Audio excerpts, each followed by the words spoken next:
ಕರುನಾಡ ಉಪಸಮರಕ್ಕೆ count down. ಕೆಲವೇ ಕ್ಷಣದಲ್ಲಿ 3 ಕ್ಷೇತ್ರಗಳಲ್ಲಿ ವೋಟಿಂಗ್. ರಿಪಬ್ಲಿಕ್ ಕನ್ನಡದಿಂದ ಮೆಗಾ ಕವರೇಜ್. ಎಲೆಕ್ಷನ್ ಹೊತ್ತಲ್ಲಿ ಮತ್ತೊಂದು ಫಜೀತಿ. ಗುತ್ತಿಗೆಯಲ್ಲಿ ಮುಸ್ಲಿಮರಿಗೆ ಕೊಡ್ತಾರಾ ಮೀಸಲಾತಿ? ಜಮೀರ್ ಅಹಮದ್ ಪತ್ರಕ್ಕೆ ಕೇಸರಿ ಸೇನೆ ಚಾಟ್.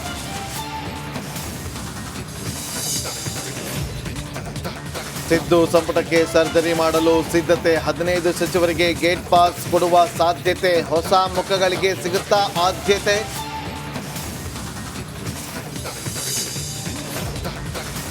ರಾಜ್ಯದಲ್ಲಿ ಮುಂದುವರಿದ ವಕ್ಫ್ ಕೋಲಾಹಲ. ರಾಜ್ಯ ಕಾಂಗ್ರೆಸ್ ವಿರುದ್ಧ ಗ್ರಾಮಸ್ಥರ ಪ್ರತಿಭಟನೆ.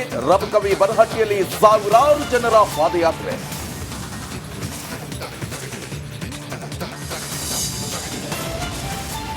ಆಡಿ ಮಕ್ಕಳ ಜೊತೆ ಸಿಎಂ ಭರ್ಜರಿ ಸ್ಟೆಪ್. ಕೋಲು ಹಿಡಿದು ಕುಣಿದ ಸಿದ್ದರಾಮಯ್ಯ. ಸಿಎಂ ಡ್ಯಾನ್ಸ್ಗೆ ನೆರೆದಿದ್ದವರು ಫುಲ್ ಫಿದಾ.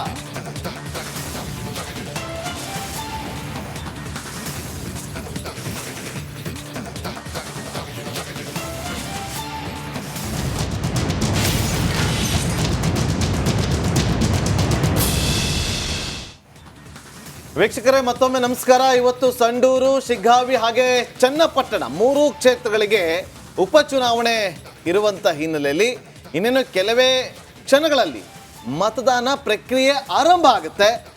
ಈ 3 ಕ್ಷೇತ್ರಗಳಿಂದ ನಮ್ಮ ಪ್ರತಿನಿಧಿಗಳು ಇವತ್ತು ಇಡೀ ದಿನ ನಿಮಗೆ ಕಂಪ್ಲೀಟ್ ಅಪ್ಡೇಟನ್ನು ಕೊಡ್ತಾ ಹೋಗ್ತಾರೆ.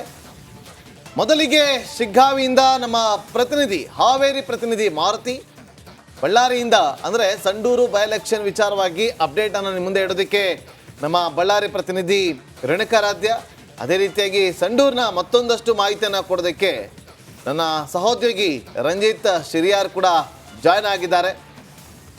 ನಿಮ್ಮವರನ್ನು ಕೂಡ ಸಂಪರ್ಕ ಮಾಡ್ತೀನಿ. ಅದಕ್ಕಿಂತ ಮುಂಚೆ ಇವತ್ತು ಕರುನಾಡು ಮಿನಿ ದಂಗಲ್ಗೆ ಸಾಕ್ಷಿ ಆಗ್ತಾ ಇದೆ. 3 ಕ್ಷೇತ್ರಗಳಲ್ಲೂ ಕೂಡ ಗೆಲ್ಲುವುದು ಯಾರು ಅನ್ನೋ ಕುತೂಹಲ ಇದೆ. 3 ಕ್ಷೇತ್ರವು ಕೂಡ ಪ್ರತಿಷ್ಠೆಯ ಕಣ ಆಗಿದೆ. ಶಿಗ್ಗಾವಿ ಬಸವರಾಜ ಬೊಮ್ಮಾಯಿಯವರಿಗೆ ಪ್ರತಿಷ್ಠೆಯ ಕಣ. ಸಂಡೂರು ಹಾಗೆ ಚನ್ನಪಟ್ಟಣ ಕಾಂಗ್ರೆಸ್ ಹಾಗೂ ಮೈತ್ರಿ ಪಾಳ್ಯಕ್ಕೆ ಪ್ರತಿಷ್ಠೆಯ ಕಣ ಆಗಿದೆ.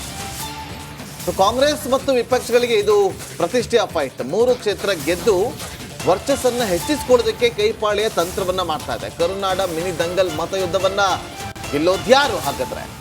ಚನ್ನಪಟ್ಟಣ, ಸಂಡೂರು, ಶಿಗ್ಗಾವಿಯಲ್ಲಿ ಉಪಚುನಾವಣೆ ಇರುವಂಥ ಹಿನ್ನೆಲೆಯಲ್ಲಿ ನೋಡಿ 3ಕ್ಕೆ 3 ಗೆಲ್ಲಬೇಕು ಅಂತೇಳಿ ಕೈಪಾಳ್ಯದಲ್ಲಿ ಒಂದಷ್ಟು ತಂತ್ರಗಾರಿಕೆಯನ್ನು ಮಾಡಿಕೊಳ್ಳಲಾಗಿದೆ. ಹಾಗಂತ ವಿಪಕ್ಷ ಸುಮ್ಮನೆ ಕೂತಿಲ್ಲ. 2 ಕ್ಷೇತ್ರಗಳಲ್ಲಿ ಬಿಜೆಪಿ ಅಭ್ಯರ್ಥಿ